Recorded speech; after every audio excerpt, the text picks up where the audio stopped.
The Meditations of Marcus Aurelius by Marcus Aurelius Antoninus, translated by George Long, Chapter 9.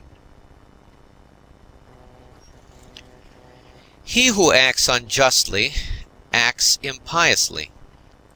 For since the universal nature has made rational animals for the sake of one another, to help one another according to their deserts, but in no way to injure one another, he who transgresses her will is clearly guilty of impiety towards the highest divinity. And he too who lies is guilty of impiety to the same divinity. For the universal nature is the nature of things that are, and things that are have a relation to all things that come into existence. And further, this universal nature is named truth, and is the prime cause of all things that are true. He then who lies intentionally is guilty of impiety, inasmuch as he acts unjustly by deceiving. And he who also lies unintentionally, inasmuch as he is at variance with the universal nature, and inasmuch as he disturbs the order by fighting against the nature of the world, for he fights against it who is moved of himself to that which is contrary to truth, for he had received powers from nature through the neglect of which he is not able now to distinguish falsehood from truth. And indeed, he who pursues pleasure as good and avoids pain as evil is guilty of impiety. For of necessity such a man must often find fault with the universal nature, alleging that it assigns things to the bad and the good contrary to their deserts, because frequently the bad are in the enjoyment of pleasure, and possess the things which procure pleasure, but the good have pain for their share, and the things which cause pain. And further, he who is afraid of pain will sometimes also be afraid of some things which will happen in the world, and even this is impiety. And he who pursues pleasure will not abstain from injustice, and this is plainly impiety. Now with respect to the things toward which the universal nature is equally affected, for it would not have made both unless it was equally affected towards both, towards these they who wish to follow nature should be of the same mind with it, and equally affected. With respect to pain then and pleasure, or death and life, or honor and dishonor, which the universal nature employs equally, whoever is not equally affected is manifestly acting impiously. And I say that the universal nature employs them equally, instead of saying that they happen alike to those who are produced in continuous series, and to those who come after them by virtue of a certain original movement of providence, according to which it moved from a certain being to this ordering of things, having conceived certain principles of the things which were to be, and having determined powers productive of beings and of changes and of such like successions.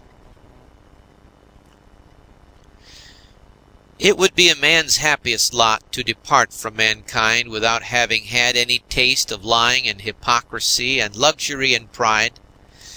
However, to breathe out one's life when a man has had enough of these things is the next best voyage, as the saying is. Hast thou determined to abide with vice, and has not experience yet induced thee to fly from this pestilence?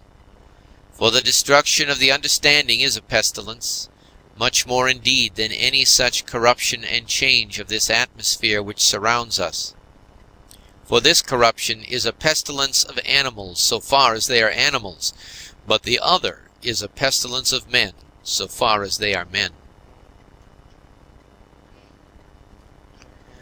Do not despise death, but be well content with it, since this too is one of those things which nature wills.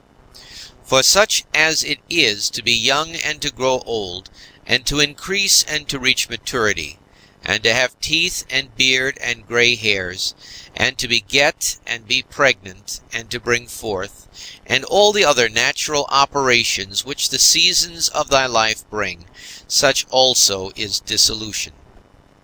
This, then, is consistent with the character of a reflecting man, to be neither careless nor impatient, nor contemptuous with respect to death, but to wait for it as one of the operations of nature. As thou now waitest for the time when the child shall come out of thy wife's womb, so be ready for the time when thy soul shall fall out of this envelope. But if thou requirest also a vulgar kind of comfort which shall reach thy heart, thou wilt be made best reconciled to death by observing the objects from which thou art going to be removed, and the morals of those with whom thy soul will no longer be mingled. For it is no way right to be offended with men, but it is thy duty to care for them and to bear with them gently, and yet to remember that thy departure will be not from men who have the same principles as thyself. For this is the only thing, if there be any, which could draw us the contrary way and attach us to life, to be permitted to live with those who have the same principles as ourselves. But now thou seest how great is the trouble arising from the discordance of those who live together, so that thou mayest say, Come quick, O death, lest perchance I too should forget myself. He who does wrong against himself. He who acts unjustly to himself, because he makes himself bad.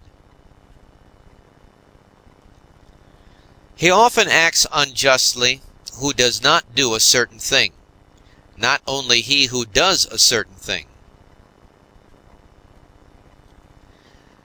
Thy present opinion, founded on understanding, and thy present conduct, directed to social good, and thy present disposition of contentment with everything which happens, that is enough. Wipe out imagination. Check desire. Extinguish appetite. Keep the ruling faculty in its own power.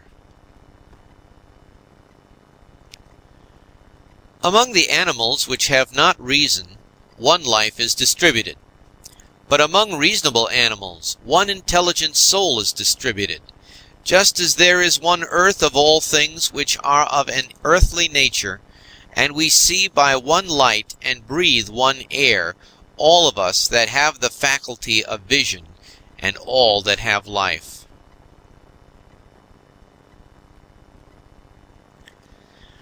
All things which participate in anything which is common to them all move towards that which is of the same kind with themselves. Everything which is earthly turns toward the earth. Everything which is liquid flows together. And everything which is of an aerial kind does the same, so that they require something to keep them asunder, and the application of force.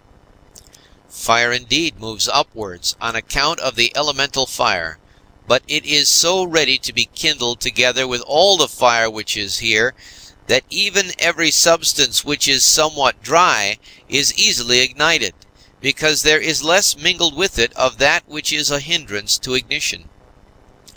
Accordingly, then, everything also which participates in the common intelligent nature moves in like manner towards that which is of the same kind with itself, or moves even more. For so much as it is superior in comparison with all other things, in the same degree also it is more ready to mingle with and to be fused with that which is akin to it. Accordingly, among animals devoid of reason, we find swarms of bees and herds of cattle, and the nurture of young birds, and in a manner loves. For even in animals there are souls, and that power which brings them together is seen to exert itself in the superior degree, and in such a way as never has been observed in plants or in stones nor in trees.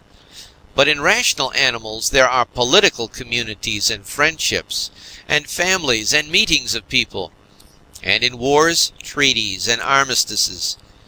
But in the things which are still superior, even though they are separated from one another, unity in a manner exists, as in the stars. Thus the ascent to the higher degree is able to produce a sympathy even in things which are separated. See then what now takes place. For only intelligent animals have now forgotten this mutual desire and inclination, and in them alone the property of flowing together is not seen. But still, though men strive to avoid this union, they are caught and held by it, for their nature is too strong for them, and thou wilt see what I say, if thou only observest. Sooner then will one find anything earthy which comes in contact with no earthy thing, than a man altogether separated from other men. Both man and God and the universe produce fruit. At the proper seasons each produces it. But if usage has especially fixed these terms to the vine and like things, this is nothing.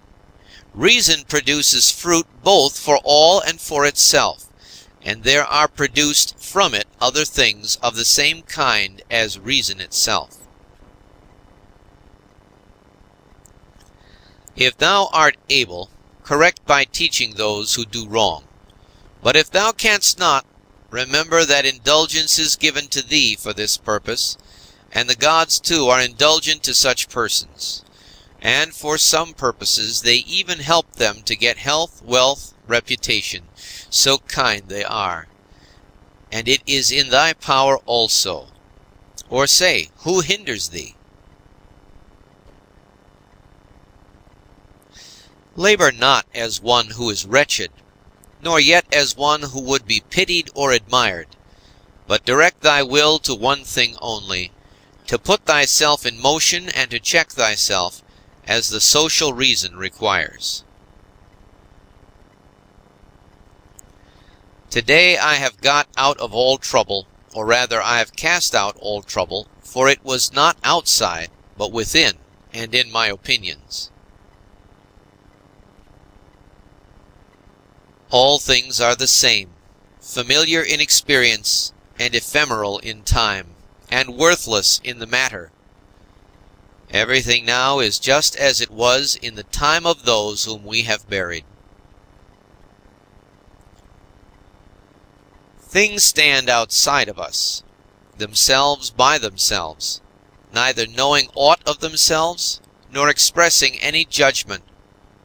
What is it, then, which does judge about them? The ruling faculty. Not in passivity, but in activity, lie the evil and the good of the rational social animal, just as his virtue and his vice lie not in passivity, but in activity.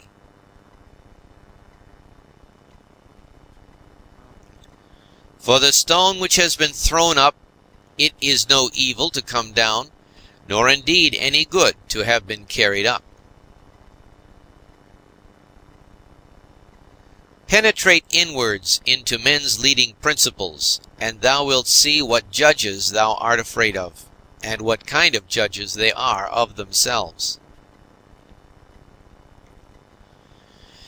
All things are changing, and thou thyself art in continuous mutation, and in a manner in continuous destruction, and the whole universe too. It is thy duty to leave another man's wrongful act there where it is. Termination of activity, cessation from movement and opinion, and in a sense their death, is no evil. Turn thy thoughts now to the consideration of thy life as a child, as a youth, thy manhood, thy old age. For in these also every change was a death. Is anything to fear? Turn thy thoughts now to thy life under thy grandfather, then to thy life under thy mother, then to thy life under thy father. As thou findest many other differences and changes and terminations, ask thyself, is this anything to fear? In like manner, then, neither are the termination and cessation and change of thy whole life a thing to be afraid of. Hasten to examine thy own ruling faculty, and that of the universe, and that of thy neighbor.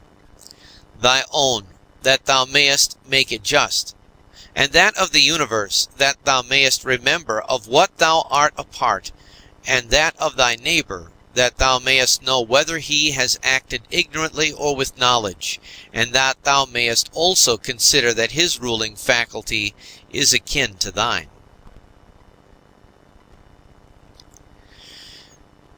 As thou art thyself a component part of a social system, so let every act of thine be a component part of social life.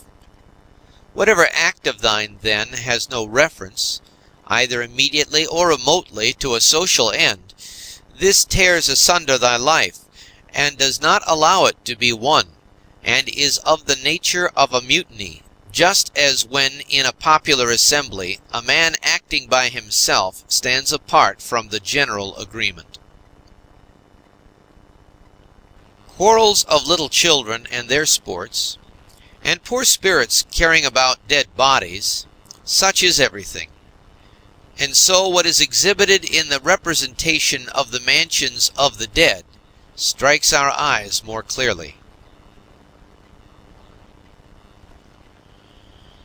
Examine into the quality of the form of an object, and detach it altogether from its material part, and then contemplate it. Then determine the time, the longest which a thing of this peculiar form is naturally made to endure.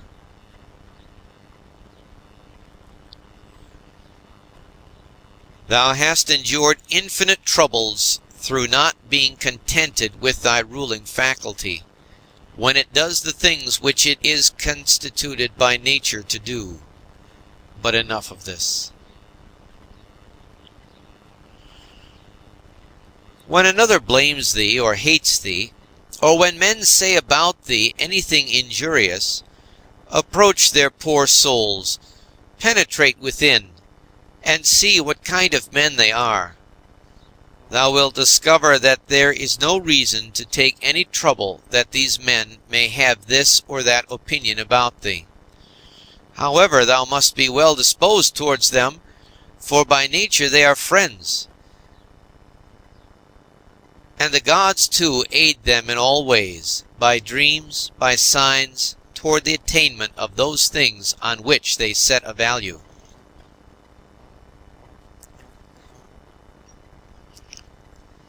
The periodic movements of the universe are the same up and down from age to age, and either the universal intelligence puts itself in motion for every separate effect, and if this is so, be thou content with that which is the result of its activity, or it puts itself in motion once, and everything else comes by way of sequence in a manner, where indivisible elements are the origin of all things. In a word, if there is a God, all is well, and if chance rules, do not thou also be governed by it. Soon will the earth cover us all. Then the earth too will change, and the things also which result from change will continue to change forever, and these again forever. For if a man reflects on the changes and transformations which follow one another like wave after wave, and their rapidity, he will despise everything which is perishable.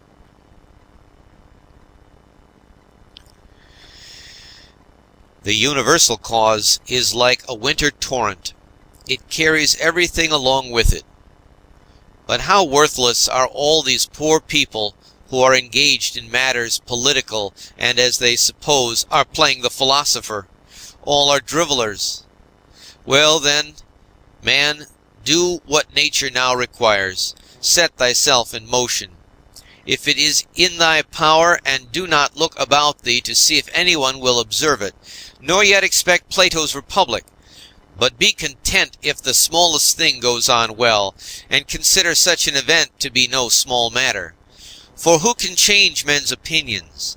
And without a change of opinions, what else is there than the slavery of men who groan while they pretend to obey? Come now and tell me of Alexander and Philippus and Demetrius and Phalerum. They themselves shall judge whether they discovered what the common nature required, and train themselves accordingly. But if they acted like tragedy heroes, no one has condemned me to imitate them. Simple and modest is the work of philosophy. Draw me not aside to insolence and pride. Look down from above on the countless herds of men and their countless solemnities, and the infinity varied voyagings into storms and calms, and the differences among those who are born, who live together and die. And consider, too, the life lived by others in olden time, and the life of those who will live after thee, and the life now lived among barbarous nations, and how many know not even thy name, and how many will soon forget it, and how they who perhaps now are praising thee will very soon blame thee, and that neither a posthumous name is of any value, nor reputation, nor anything else.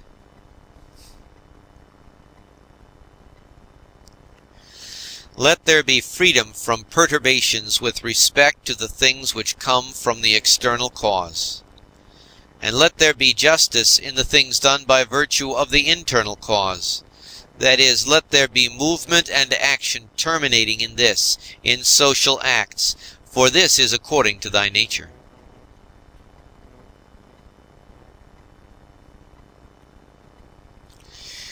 Thou canst remove out of the way many useless things among those which disturb thee, for they lie entirely in thy opinion.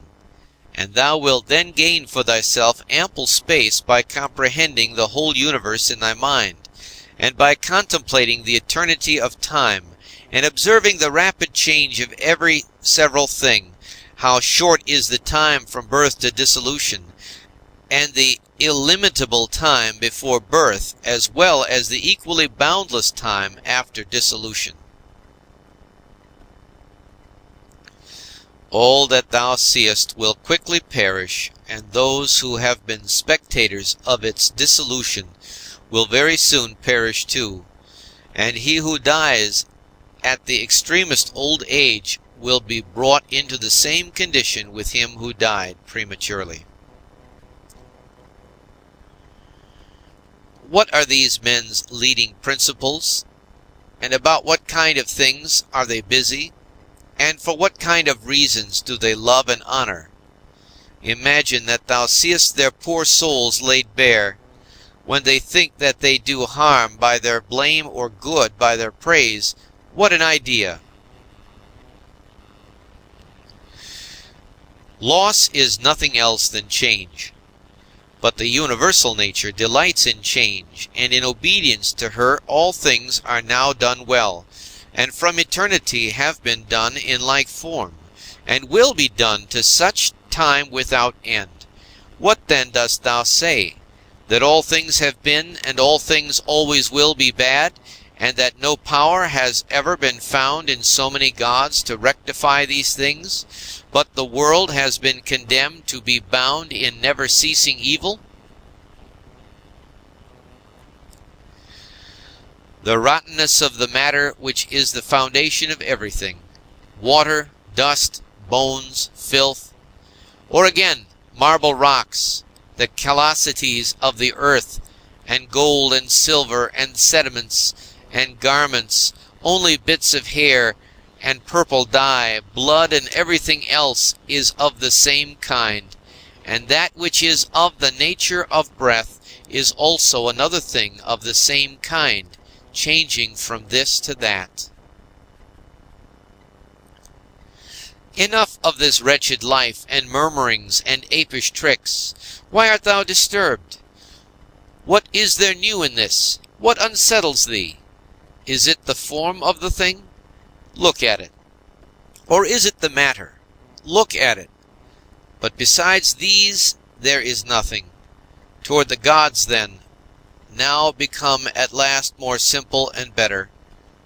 It is the same whether we examine these things for 100 years or 3. If any man has done wrong, the harm is his own.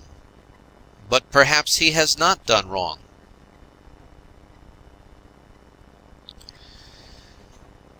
Either all things proceed from one intelligent source, and come together as in one body, and the part ought not to find fault with what is done for the benefit of the whole, or there are only atoms, and nothing else than mixture and dispersion. Why then art thou disturbed? Say to the ruling faculty, Art thou dead? Art thou corrupted? Art thou playing the hypocrite? Art thou become a beast? Dost thou herd and feed with the rest?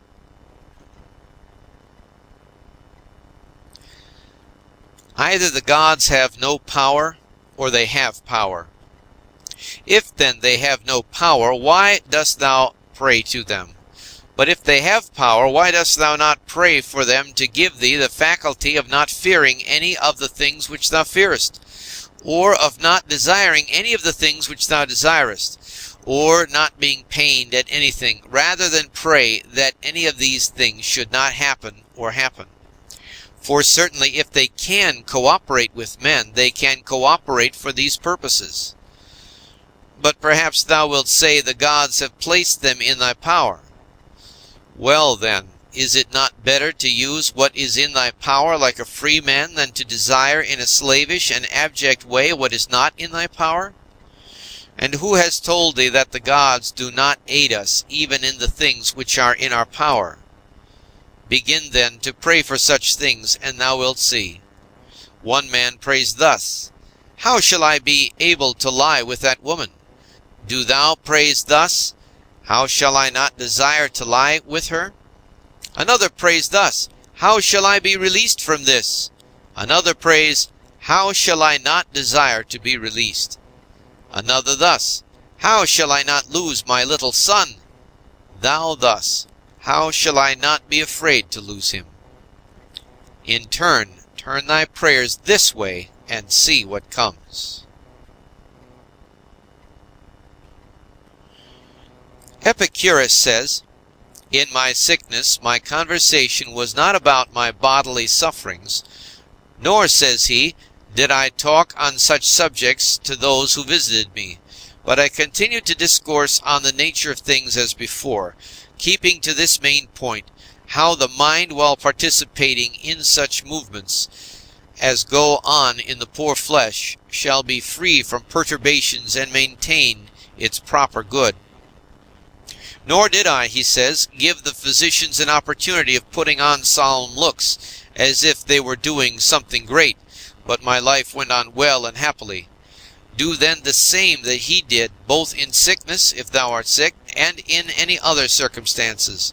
For never to desert philosophy in any events that may befall us, nor to hold trifling talk either with an ignorant man or with one unacquainted with nature, is a principle of all schools of philosophy, but to be intent only on that which thou art now doing, and on the instrument by which thou dost it.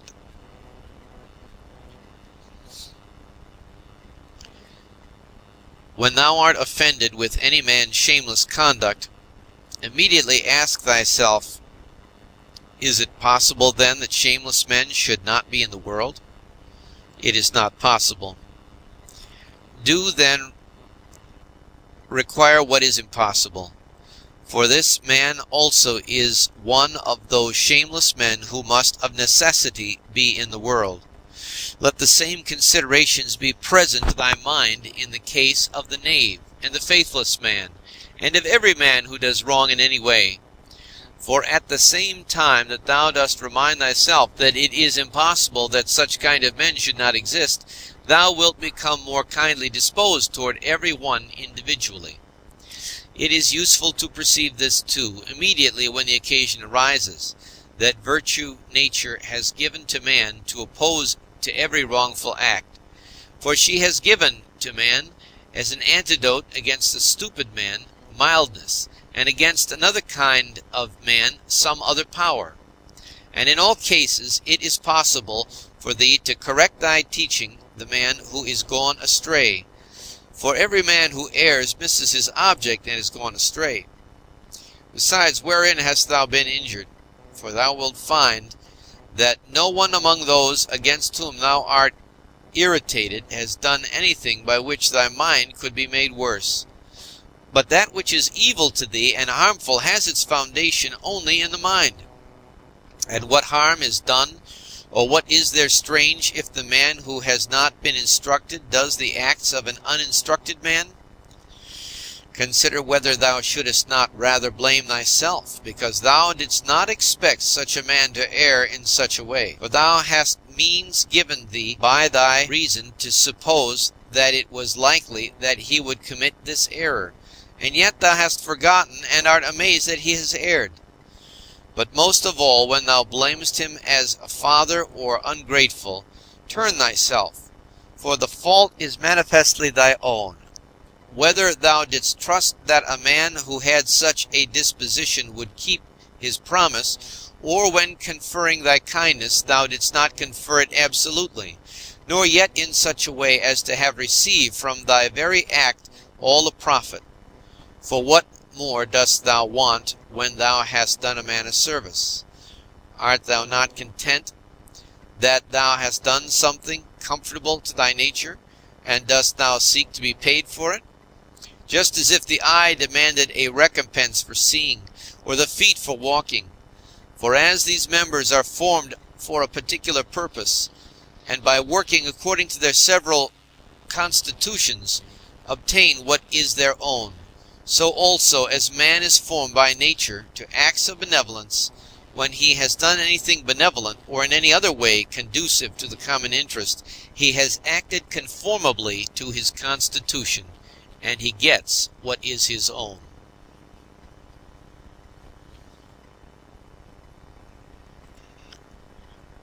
End of chapter 9. Recorded by Father Ziley, Detroit, June 2007.